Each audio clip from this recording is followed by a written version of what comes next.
మనిషి జీవనం మారుతోంది. రసాయన ఆహారం మానవ జీవితాన్ని అయోమయంలో పడేస్తోంది. అందుకే అంతా ఇప్పుడు ఆర్గానిక్ ఉత్పత్తుల వైపు మొగ్గు చూపిస్తున్నారు. తమ ఆరోగ్యాలను కాపాడుకోవడానికి ఇవే మేలు అని భావిస్తున్నారు.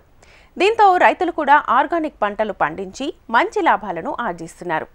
ఇదే కోవలో నిత్యావసర సవాళ్లతో కూడిన మిర్చి పంటను సేంద్రియ పద్ధతిలో సాగు చేస్తూ సత్ఫలితాలు పొందుతోన్న గుంటూరు జిల్లా రైతు అనుభవాలు మీకోసం.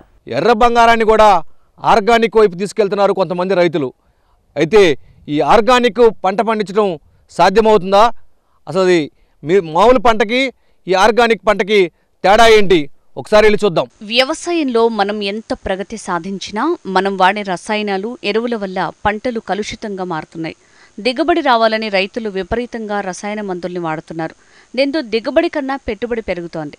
అయితే రసాయన మందులతో వ్యవసాయం చేసే కన్నా ఆర్గానిక్ వ్యవసాయం చేసేందుకు రైతులు క్రమంగా ముందుకొస్తున్నారు. సేంద్రియ వ్యవసాయంలో ప్రకృతి నుంచి లభించే పదార్థాల నుంచి మనం పంటలకు కావాల్సిన మందులు తయారు చేసుకుని పంటల్ని పండిస్తున్నారు.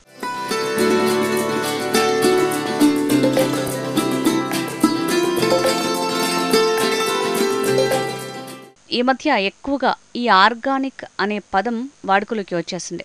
పట్టణాల్లో ప్రజలు ఎక్కువగా ఆర్గానిక్ ఉత్పత్తులనే ఇష్టపడుతున్నారు. దీంతో రైతులు సైతం సేంద్రియ వ్యవసాయం చేద్దాం, ఆరోగ్యాన్ని కాపాడుకుందాం అంటూ ముందుకొస్తున్నారు. గుంటూరు జిల్లా వట్టిచెరుకూరు మండలం ముట్లూరు గ్రామంలో శశికాంత్ అనే రైతు ఆర్గానిక్ పద్ధతిలో మిర్చి పంట పండిస్తున్నారు. గత 8 ఏళ్లుగా వ్యవసాయం చేస్తూ మంచి లాభాలు ఆర్జిస్తున్నారు. అంతేకాదు తెలంగాణ, ఆంధ్ర, బెంగళూరు, చెన్నై రాష్ట్రాలకు తానే స్వయంగా ట్రాన్స్పోర్ట్ ద్వారా వినియోగదారులకు పంటను అమ్ముకుంటున్నారు. ఈ ఆర్గానిక్ పంట చేయాలనే ఆలోచన అసలు ఎలా వచ్చింది?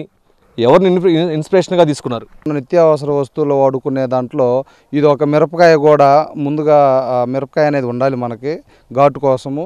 మరి అదేవిధంగా కారం కోసము డైరెక్ట్గా రైతు పండించిన కాయని తీసుకొని తొడియాలు తీసుకొని కారం ఆడించుకుంటున్నారు. అంటే కెమికల్ దాని మీద పూర్తిగా ఉంటుంది.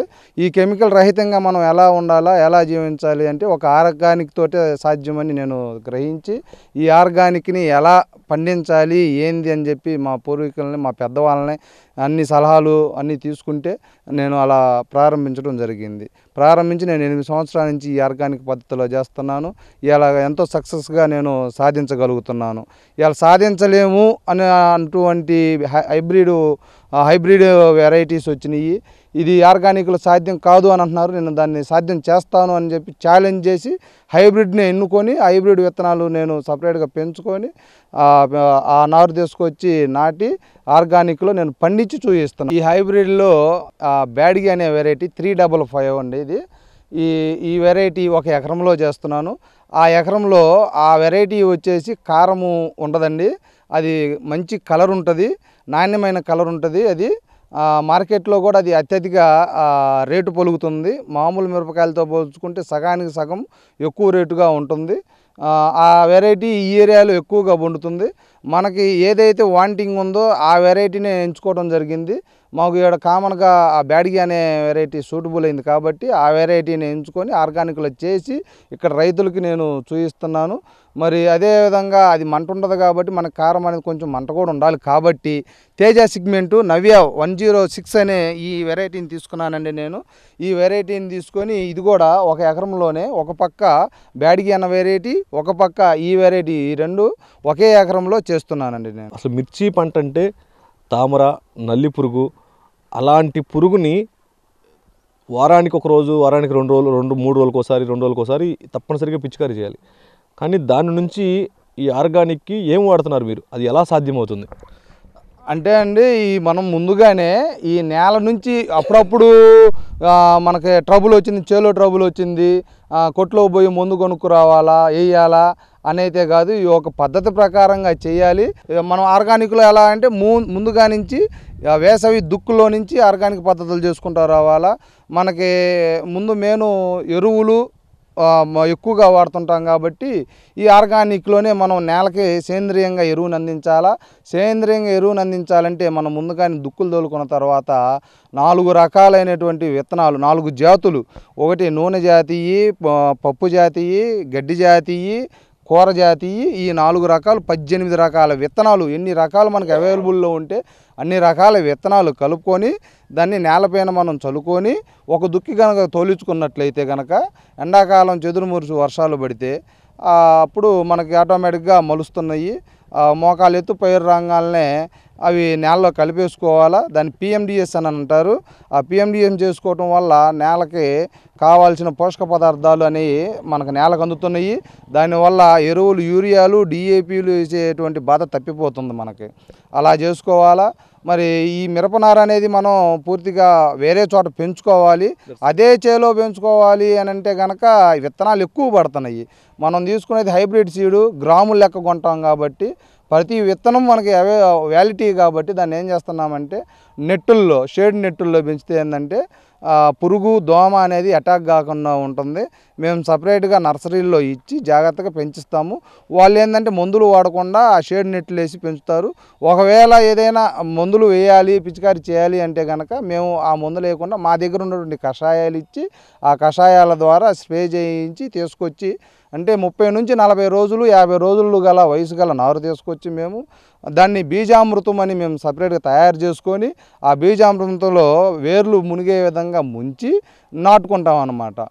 మరి పోతే మనం నాటుకునే విధానంలో కూడా చేను మొక్కకి వచ్చేసి 15 అంగుళాలు, సాలుకి 30 అంగుళాలు పెట్టి అచ్చుదోలిస్తాం ముందుగానే. ఆఖరి దుక్కులు అయిపోయిన తర్వాత నాటిస్తాము. ఎందుకంటే వెంటిలేషన్ అనేది చాలా మిరప మొక్కకి అవసరము. గాలి వెలుతురు కోసం సాళ్ళు అనేది స్టడీగా ఉండాలా. మరి అదేవిధంగా ఈ నారుని మేము ముంచుకొని నాటుకోవటం వల్ల కొన్ని రకాల తెగుళ్ళు అనేవి మనకి ఇత్తనం పరంగా ఉన్నా కానీ లేకపోతే అదకు ముందు నేలలో ఏదన్నా వైరస్లు కానీ ఏమైనా ఉన్నా కానీ వేరు ఎప్పుడైతే ఈ బీజామృతంలో ముంచి నాటుకుంటామో అలాంటివన్నీ దూరం అయిపోతాయి అన్నమాట. మరి అదేవిధంగా పురుగు కూడా తొందరగా రాదన్నమాట. మరి అదేవిధంగా మొక్క నాటిన కాడి నుంచి మొక్క నాటిన వారం రోజులకి జీవామృతం అని మేము ఇక్కడే తయారు చేసుకొని స్ప్రే చేసుకోవటం వల్ల మొక్కకు కావాల్సిన పోషక పదార్థాలు మరి మొక్కకు అందుతున్నాయి. అదేవిధంగా జీవామృతాన్ని నీళ్ళమ్మట పారిస్తాము. మరి అదేవిధంగా పురుగులు ఎలాంటివి రాకుండా మేము కొన్ని చర్యలు పాటిస్తాము. అదేవిధంగా ఎల్లో ప్లేట్లు, బ్లూ స్టిక్కర్లు, వైట్ స్టిక్కర్లు, ఈ స్టిక్కర్లు తీసుకొచ్చి మొక్కకి సాలల్లో కర్రలు గుచ్చేసి వాటికి కడుతున్నాము. వాటికి కడటం వల్ల తెల్ల దోమ కానీ నల్ల దోమ కానీ తామర పురుగు కానీ ఆ కలర్కి అట్రాక్ట్ అయ్యి నల్లి కానీ ఏవైనా అట్రాక్ట్ అయిపోయి వాటికి కత్తుక్కుంటాయి. మరి అదేవిధంగా బోర్డర్ క్రాప్ అనేస్తున్నాము. బోర్డర్ క్రాప్ వేయటం వల్ల బోర్డర్ క్రాప్ అంటే ఏం లేదు, తెల్లజొన్న లేదా మొక్కజొన్న, మరి గడ్డి రకాలు మనకు పశువులు ఉంటాయి కాబట్టి వాటికి అవసరమైన ఇంగ్లీష్ గడ్డి అని చెప్పేసి దగ్గర 6 అడుగులు పెరుగుతుంది. అలా కూడా కొంత అనేది మనం ఈ కీటకాలు అనేవి రాకుండా చూసుకుంటున్నాము. అదేవిధంగా పెరమాన్ బుట్టలు, ఈ పెరమాన్ బుట్టల వల్ల లింగాకర్షణ బుట్టలు అంటున్నారు. ఈ బుట్టల వల్ల రెక్కల పురుగు వచ్చి నేరుగా వచ్చి ఆ బుట్టల్లో పడిపోతుంది. అది పురుగు రాకుండా సరిపోతుంది. మరి అదేవిధంగా మేము ఈ కషాయాలు స్ప్రే చేయడానికి కానీ మరి ఇంకా రకరకాల పనులు చేసుకోవటానికి కానీ చేలో తిరగటానికి మరి చూసుకోవడానికి పాయలు తీస్తున్నాం కదా. 6 సాళ్ళకి ఒక పాయ తీసుకుంటాము. ఆ సాలల్లో బంతి మొక్కలు నాటుతున్నాము. 20 అడుగులకి ఒక బంతి మొక్క. మరి అదేవిధంగా టమాటా నాటాను. ఈ వాసనకి ఈ స్మెల్కి ఏంటంటే ఈ పురుగు అనేది రాకుండా ఉంటుంది. హరిత విప్లవం అనంతరం దేశంలో పంటల ఉత్పాదకత పెరిగింది. హై ఈల్డింగ్ వెరైటీ వంగడాలు, ఫెర్టిలైజర్స్ వాడకం ఎక్కువైంది. మొదట్లో బాగానే ఉన్నా తర్వాత ఎరువుల రేట్లు పెరగటం, దీనికి అనుగుణంగా పంటల మద్దతు రేటు, గిట్టుబాటు రేటు దక్కకపోవడంతో రైతులకు పెట్టుబడి ఎక్కువైంది. దీనికి తోడు పంటలకు విపరీతంగా రసాయనాలు వాడటం, కలుపు మందుల్ని వాడటంతో ఆరోగ్యంపై ప్రభావం చూపిస్తోంది. ఈ ఖర్చులన్నింటినీ తగ్గించుకుని ఆరోగ్యవంతమైన వ్యవసాయంగా మారేందుకు సేంద్రియ వ్యవసాయం ఉపయోగపడుతుంది. అంతేకాదు ప్రస్తుతం ఆర్గానిక్ నర్సరీలు సైతం అందుబాటులోకి వచ్చేశాయి. మీరు చేస్తున్నటువంటి పిచికారి ఇవన్నీ కూడా ఏమేమి వాడుతున్నారు దీంట్లో? అసలు ఇందులో వచ్చేసి అగ్నాస్త్రం అని వాడుతుంటాము. మరి అగ్నాస్త్రం అనేది పురుగుకి సంబంధించింది. మళ్ళీ నియమాస్త్రం అని వాడుతున్నాము. ఇది కూడా పురుగుకి. ఇప్పుడు మనకు రకరకాల పురుగులు ఉన్నాయి. మనకి కషాయాల్లో కూడా రకరకాల కషాయాలు కూడా ఉన్నాయి. ఈ కషాయాలతో పాటుగా ఆయిల్స్ కూడా స్ప్రే చేస్తున్నాము. మరి వేప నూనె, గానుగ నూనె, విప్ప నూనె, ఆముదము, మరి నూగుల నూనె, మరి ఇలాంటివి రకరకాల మరి కొబ్బరి నూనె, వేరుశనగ నూనె, కాటన్ ఆయిల్, పత్తి గింజల నుంచి తీసిన నూనె, ఇలాంటి భూమిలో ఇవ్వాల్సిన భూమిలోకి ఇస్తున్నాము. మరి పెస్ట్గా వాడాల్సినవన్నీ ఇగా వాడుతున్నాము అన్నమాట. మేము కీటకాలు మన ఆకు లీఫ్ మీద గుడ్లు పెడుతున్నాయి. ఆ గుడ్డుని మురిగింపజేయాలి అంటే కనుక వేప నూనె కనుక స్ప్రే చేసుకుంటే అసలు పురుగుకి మూల ఆధారమైన గుడ్డు, ఈ గుడ్డు కానీ లార్వా కానీ మురిగిపోతుంది. అలా కంట్రోల్ చేసుకోవచ్చు. అదేవిధంగా మరి నేలలో బలానికి వచ్చేదలికి యూరియాలు, డిఏపీలు వాడుతున్నారు. అలా కాకుండా మనము రైస్ నుంచి తీసిన ఆయిల్, రైస్ ఆయిల్, మరి కాటన్ ఆయిల్ ఇలాంటివి 5 లీటర్లు, ఈ 5 లీటర్లు నీళ్ళలో డైరెక్ట్గా కరగవు కాబట్టి కోడిగుడ్లు లీటర్కి 12 కోడిగుడ్లు చొప్పున తీసుకొని మిక్సీ చేసుకొని ఆ జ్యూస్ని ఈ 1 లీటర్ దాంట్లో కలుపుకొని రైస్ ఆయిల్ కానీ కాటన్ ఆయిల్ కానీ ఈ రెండిట్లు ఏదైతేనేమి 5 లీటర్లు నీళ్లు చేనికి నీళ్ళు వదులుతాం కదా, ఆ నీళ్ళల్లో కొంచెం కొంచెంగా పారించుకుంటే కనుక ఆ నీళ్ళల్లో కరిగిపోయి తెల్లగా పాలల్లే వస్తాయి. అది మొక్క గ్రహించి మనకి యూరియాలు, డిఏపీలతో పని లేకుండా ఇదిగో ఈ హైట్ వచ్చిందండి. ఇది దగ్గరగా 5.5 ఫీట్ ఉందండి ఈ తోట. ఈ 5.5 ఫీట్ రావడానికి ఎరువులు ఏమీ లేకుండానే ఈ ఆయిల్స్ తోటి ఈ నేల ఇలా వచ్చింది. మిర్చి పంట అనగానే గుర్తొచ్చేది తామర పురుగు. ఇటీవలి కాలంలో ఈ పురుగు ఉధృతి రైతులకు పెను సవాలుగా మారింది. రసాయనాలకు దీటుగా సేంద్రియ పద్ధతిలో ఎలా ఎదుర్కోవాలి, ఏ మెలకువలు పాటిస్తే పంటను కాపాడుకోవచ్చు, ఇప్పుడు తెలుసుకుందాం.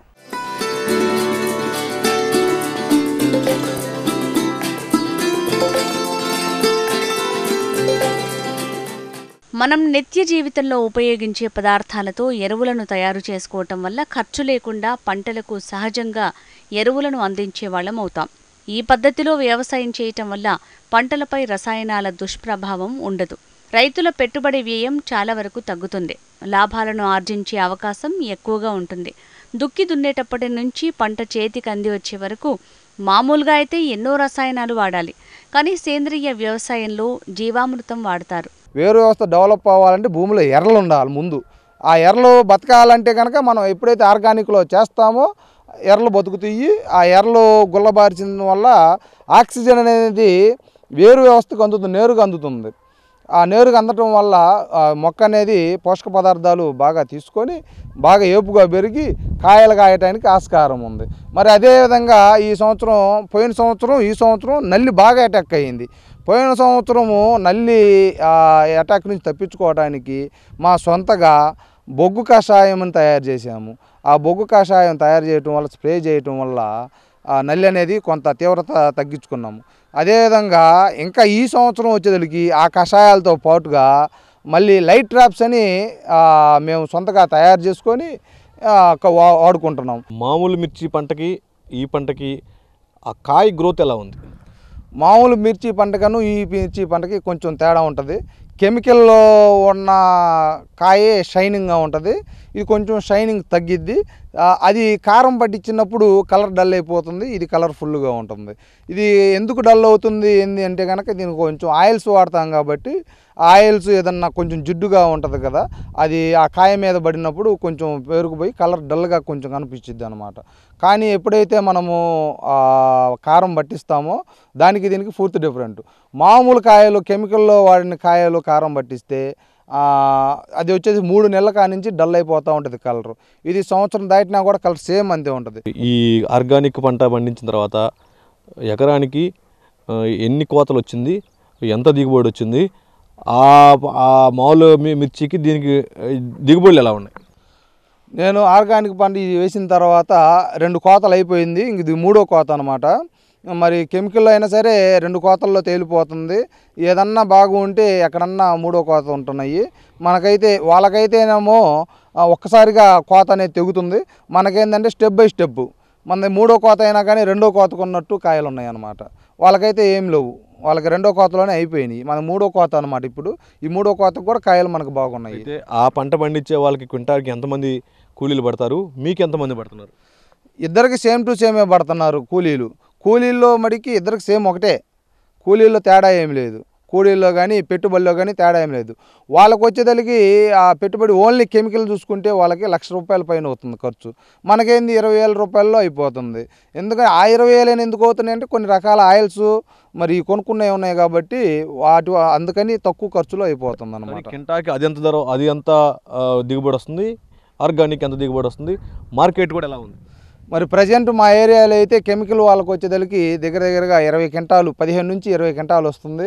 మనకైతే 10 నుంచి 15 క్వింటాలు వస్తుంది. ఒక 5 క్వింటాలు తగ్గుతుంది మనకి. తగ్గినప్పటికీ వాళ్ళు వచ్చేదానికి క్వింటా వచ్చేదానికి 30 నుంచి 35,000 మధ్యలో అమ్ముకున్నారు. నేను వచ్చేసి క్వింటా వచ్చేదానికి 50,000 చొప్పున అమ్ముకున్నాను.